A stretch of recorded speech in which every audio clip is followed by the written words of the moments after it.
David Kilcullen, Blood Year, The Unraveling of Western Counterterrorism.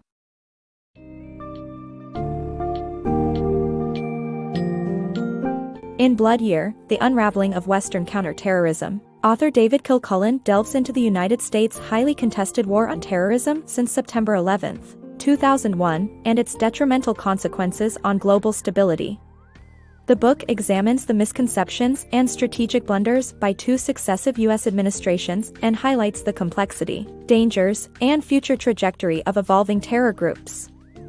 In the following summary, grasp the origins and failures of counterterrorism in the Middle East, the destabilizing activities of ISIS, and how fractured terrorist attacks perpetually challenge the safety and security of the Western world.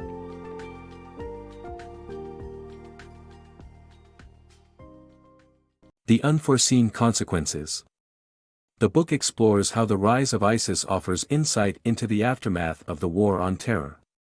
The U.S., with little understanding of the region, hastily invaded Iraq under false pretenses and sold the idea of democracy to the Muslim world.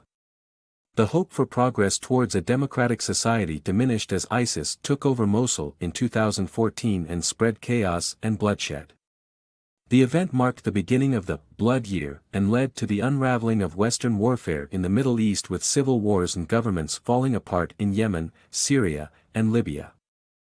Bush's counterterrorism strategy. The book discusses how U.S. President Bush's strategy to fight al-Qaeda by proclaiming the axis of evil proved risky and ill-conceived. In 2002, an al-Qaeda bombing in Indonesia killed 202 people, including 88 Australians, prompting Australia to ramp up its counterterrorism efforts. However, officials found Bush's rhetoric strategically counterproductive, as it turned the specific threat of al-Qaeda terrorism into a broader effort. Washington's approach led to waging wars on multiple fronts and creating new enemies. Iran, which had been cooperating with U.S. efforts to fight al-Qaeda, was alienated by the axis of evil proclamation. The U.S. war in Iraq, a flawed policy. The U.S. war in Iraq was plagued by a series of flaws that undermined its effectiveness. The Bush administration's claim that Saddam Hussein had weapons of mass destruction was a false pretense for invasion and left the U.S. reluctant to act when Syria's Bashar al-Assad deployed chemical weapons against his people.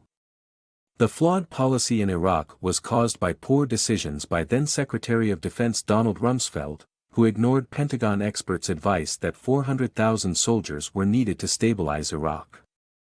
Instead, he insisted that only 75,000 troops could do the job, which proved criminally inadequate. Internal sectarian violence erupted in Iraq, and the country failed to become secure despite billions of dollars and several years of bloodshed. The U.S. policy in Iraq shows the collapse of Western counterterrorism as we've known it since 2001. U.S. credibility was marred, and potential allies France and Germany were alienated.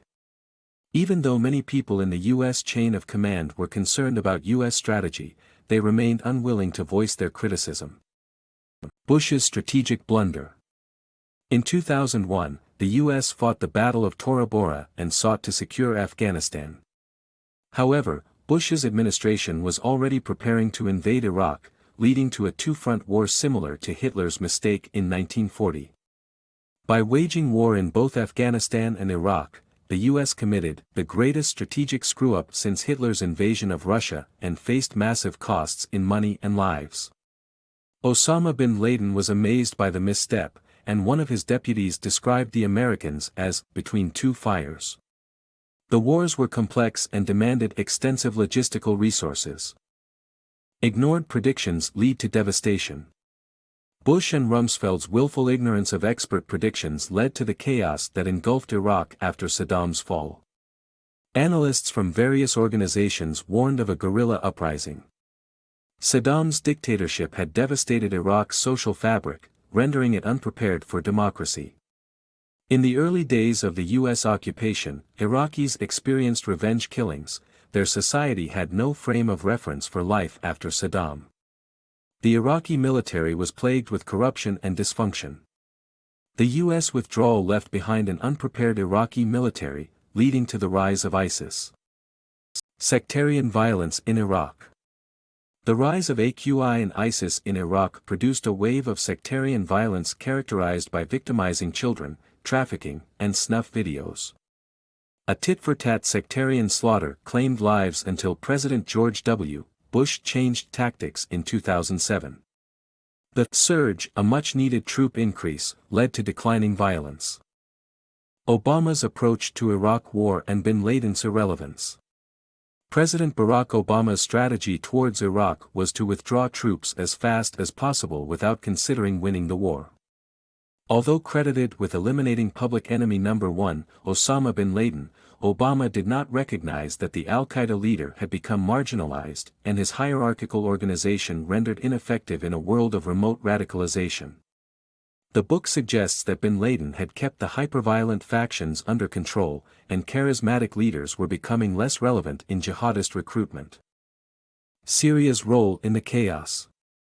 The uprising against Syrian President Assad in 2011 appeared to be part of the Arab Spring. However, Assad released jihadists from jails to join the protests, making them violent. He blamed the jihadists for the violence, allowing him to crack down. He also allowed ISIS to gain control of parts of Syria. When ISIS joined the fight against him, his previous claims about jihadists were proven right. ISIS expansion. ISIS transformed from a covert guerrilla force to a military, controlling cities in Iraq and Syria by mid-2014. They ruled over territories by enforcing Islamic code, collecting taxes, distributing food, operating hospitals and courts. Although their empire was loosely connected, they attacked the Iraqi city of Ramadi to seize more ground, using suicide bombers to break down barriers and stun government troops. In their victory, they controlled a vast area of Iraq and Syria, including the Euphrates River. Similarly, when targeting Palmyra in Syria, ISIS initially faced opposition but eventually won by bringing in 700 troops with heavy artillery. Despite their military victories, the book argues that ISIS fails to translate wins into long-term, stable peace. The evolution of terror. Al-Qaeda's method of expeditionary terrorism resulted in the deaths of more Muslims than Westerners, making it costly and time-consuming. The emergence of leaderless resistance in late 2014 changed the game.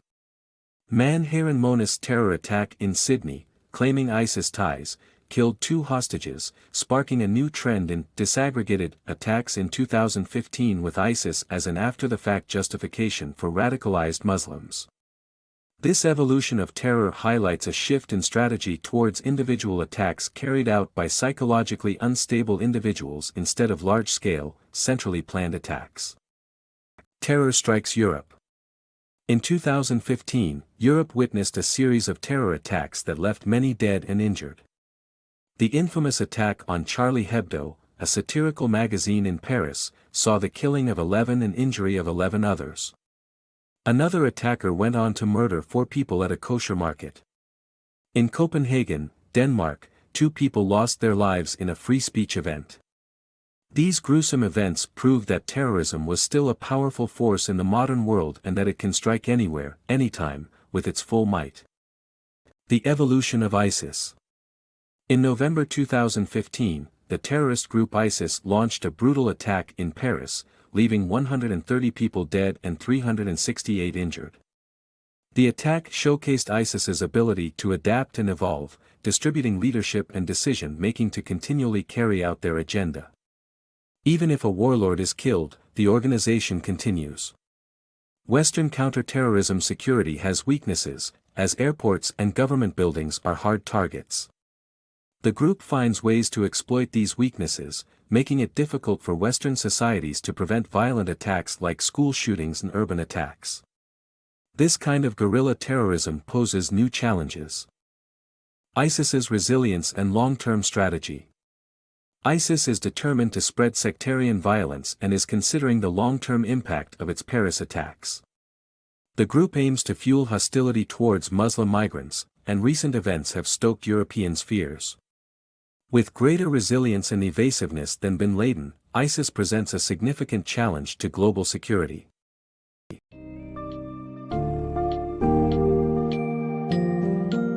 Blood Year concludes with sobering insights into the numerous failures of Western counterterrorism policies since 2001, revealing how these have left the world far more unstable than ever before. The book unveils the strategic errors made by the Bush and Obama administrations in evaluating and handling the Middle East situation, providing a comprehensive narrative of parallel mistakes and unforeseen consequences. As the reader discerns the meticulous development of ISIS and its numerous offshoots, it becomes heartbreaking to acknowledge the unrelenting sufferings of Middle Eastern nations, and the widespread danger lurking in the Western world's future.